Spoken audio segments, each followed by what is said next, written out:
اعوذ باللہ من الشیطان الرجیم، بسم اللہ الرحمن الرحیم۔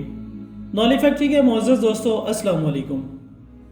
ناظرین اکرام، آپ کو اندازہ ہوگا کہ ماحولیاتی آلودگی سے لے کر موسمیاتی تبدیلیوں اور اب کووڈ-19 جیسی وباؤں کے سبب ہماری اس خوبصورت زمین پر بسنا دشوار تر ہوتا جا رہا ہے۔ اس لیے سائنسدان نہ صرف زمین کو محفوظ بنانے کی کوششوں میں مصروف ہیں، بلکہ اس کے ساتھ ساتھ وہ خلاؤں میں بھی ایسے سیاروں کی تلاش میں ہیں جو کہ زمین کی طرح قابل رہائش ہوں۔ اگرچہ فی الحال تو اس سلسلے میں کامیابی کافی دور لگتی ہے، لیکن پھر بھی چاند اور مریخ پر بسنے کے حوالے سے انسانوں نے خواہشیں اور کوششیں شروع کر دی ہیں۔ اور اسی سلسلے میں آپ نے سن رکھا ہوگا کہ ایلن مسک نے بھی عملی اقدامات اٹھانے شروع کر دیے ہیں، جبکہ اس کی کمپنی اسپیس ایکس بھی اسی سلسلے کی ایک کڑی ہے۔ ایلن مسک کا کہنا ہے کہ وہ مریخ پر کوئی خلائی مستقر بنانے کے لیے اپنے سرمایہ سے خطیر رقم یا پھر ایک بڑا حصہ یا سب کچھ ہی لگانے کو تیار ہے، کیونکہ مریخ پر ایک مستقر کی تعمیر ایک بہت بڑی کامیابی ہوگی، اور اگر ہم ایسا کرنے میں کامیاب ہو جاتے ہیں تو اس سے انسان کا مستقبل سنور جائے گا۔ محترم ناظرین، اس حوالے سے معروف امریکی کمپنی ٹیسلا اور اسپیس ایکس کے بانی ایلن مسک نے حیران کن اعلان کرتے ہوئے کہا ہے کہ سن 2024 میں پہلی بار انسان دنیا سے مریخ کے لیے سفر کریں گے۔ یاد رہے کہ ایلن مسک نے ہی رواں برس جون میں مریخ پر آئندہ 50 سال کے دوران 10 لاکھ افراد پر مشتمل شہر بنانے کا اعلان کیا تھا، اور شہر بسانے کا اعلان کرتے ہوئے انہوں نے کہا تھا کہ وہ سن 2023 تک مریخ پر انسانوں کو بھیجنے کا ارادہ رکھتے ہیں۔ تاہم اب انہوں نے اس ارادے میں 1 سال کا اضافہ کرتے ہوئے کہا ہے کہ وہ سن 2024 تک انسانوں کو مریخ پر لے جانے کا ارادہ رکھتے ہیں۔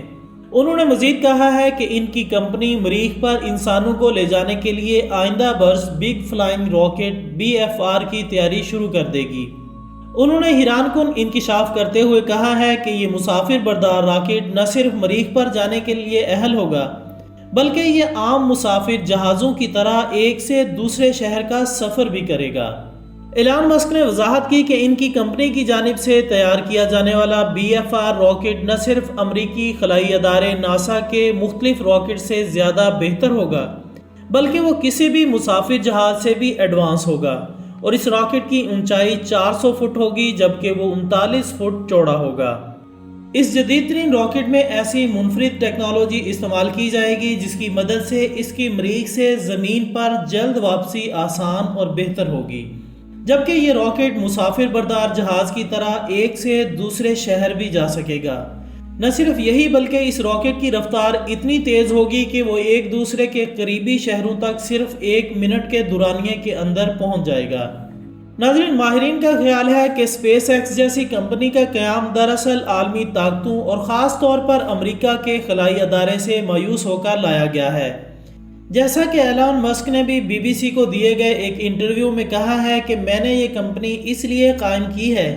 کہ میں اس بات سے غیر مطمئن تھا کہ امریکی خلائی ایجنسی خلائی تحقیقات میں زیادہ پرجوش نہیں ہے،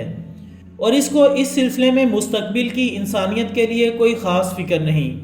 مجھے توقع ہے کہ مستقبل میں چاند اور مریخ پر ہمارے شہر ہوں گے اور وہاں کے لیے باقاعدہ پروازیں ہوں گی۔ ایلن مسک کی خلائی سفر کی نجی کمپنی اسپیس ایکس کا مقصد ہی زندگی کو دیگر سیاروں پر آباد کرنا ہے۔ سن 2016 میں میکسیکو میں ہونے والی ایک بین الاقوامی کانفرنس میں ایلن مسک نے اس بارے میں اپنی سوچ کی وضاحت کچھ یوں کی کہ تاریخ 2 میں سے ایک سمت جانے والی ہے، جن میں سے ایک راستہ یہ ہے کہ ہم ہمیشہ کے لیے زمین پر ہی رہیں، اور ایسی صورت میں یقیناً کبھی نہ کبھی ایسا کوئی واقعہ رونما ضرور ہوگا جس سے نسل انسانی ہمیشہ کے لیے ناپید ہو جائے گی۔ دوستو، یہاں اس چیز کا ذکر بھی بے مقصد نہ ہوگا کہ دنیا اس سے قبل بھی اس قسم کے حادثات سے دوچار ہوتی رہی ہے، اور خیال کیا جاتا ہے کہ ڈائنوسار جیسے دیوہیکل اور مہیب مخلوق بھی ایک شہاب ثاقب کے زمین سے ٹکرا جانے کے باعث ناپید ہوئے تھے۔ محترم ناظرین، بعض ماہرین کا یہ خیال بھی ہے کہ ایلن مسک کے چاند پر جانے اور وہاں زندگی بسانے کے پیچھے سن 1948 میں ہونے والی ایک پیشن گوئی بھی ہے، جسے وہ اپنے نام سے جوڑتے ہیں اور جلد از جلد اسے پورا کرنا چاہتے ہیں۔ دراصل 1948 میں ایک سائنسدان نے اپنے ایک ناول مریخ پروجیکٹ میں ایک ایلن نامی کردار پیش کیا تھا، جو کہ مریخ پر نئی آبادی کی قیادت سنبھالتا ہے۔ سائنسدان مسٹر براؤن نے پہلی بار جرمنی میں راکٹ پروگرام کی بنیاد رکھی تھی اور انہوں نے دوسری عالمی جنگ میں نازیوں کے لیے بھی 2 راکٹ بنائے تھے، جبکہ یہ بھی کہا جاتا ہے کہ انہوں نے امریکی خلائی پروگرام کو آگے بڑھانے میں بھی اہم کردار ادا کیا تھا۔ مسٹر براؤن نے اپنے ناول میں نہ صرف مریخ پر پہنچنے والی پرواز کے لیے تکنیکی ضروریات کو بیان کیا، بلکہ یہ بھی بتایا کہ زمین کے ہمسائے سیارے مریخ پر کس طرح 9 افراد اپنی حکمرانی قائم کرتے ہیں اور مریخ کی ساری آبادی 5 برس کے لیے ان افراد کو منتخب کرتی ہے اور سب سے اوپر ایلون کا درجہ ہے۔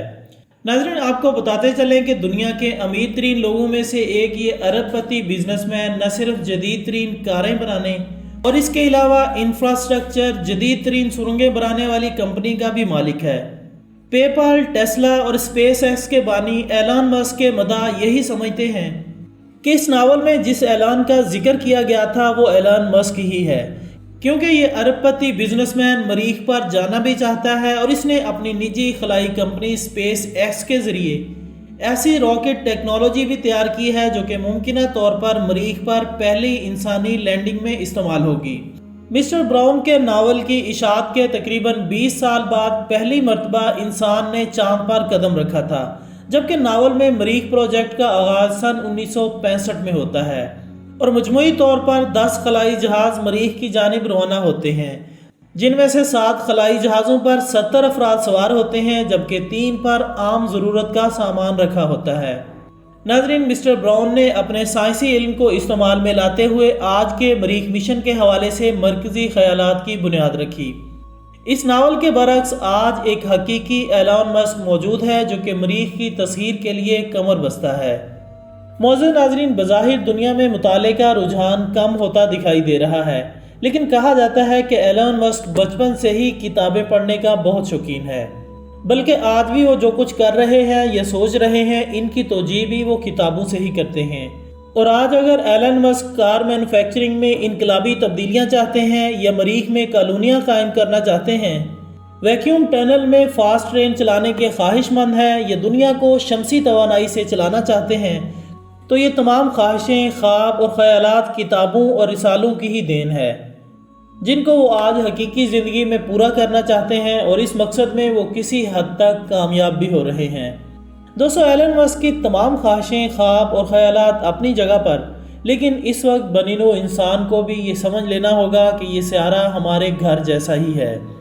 اس کے تحفظ اور بقا کے لیے ہر ممکن کوشش ہمارا فرض ہے، کیونکہ اگر مستقبل میں کبھی انسان کو یہ سیارہ چھوڑنا پڑتا ہے تو اس کو چھوڑنے کی تکلیف اس تکلیف سے کہیں زیادہ ہوگی جو ہمیں اس دنیا میں ہی پرانا گھر اور محلہ چھوڑنے میں ہوتی ہے۔ تو دوستو، یہ تھی ہماری آج کی معلوماتی ویڈیو۔ ہم امید کرتے ہیں کہ آپ کو یہ ویڈیو ضرور پسند آئی ہوگی۔ ویڈیو سے متعلق اپنی قیمتی رائے ہم تک لازمی پہنچائیے گا۔ انشاءاللہ بہت جلد دوبارہ ملاقات ہوگی ایک اور اچھی سی ویڈیو کے ساتھ۔ تب تک اپنا دوستوں، رشتہ داروں اور گرد و نواح کے تمام لوگوں کا بہت خیال رکھیے گا۔ اللہ حافظ۔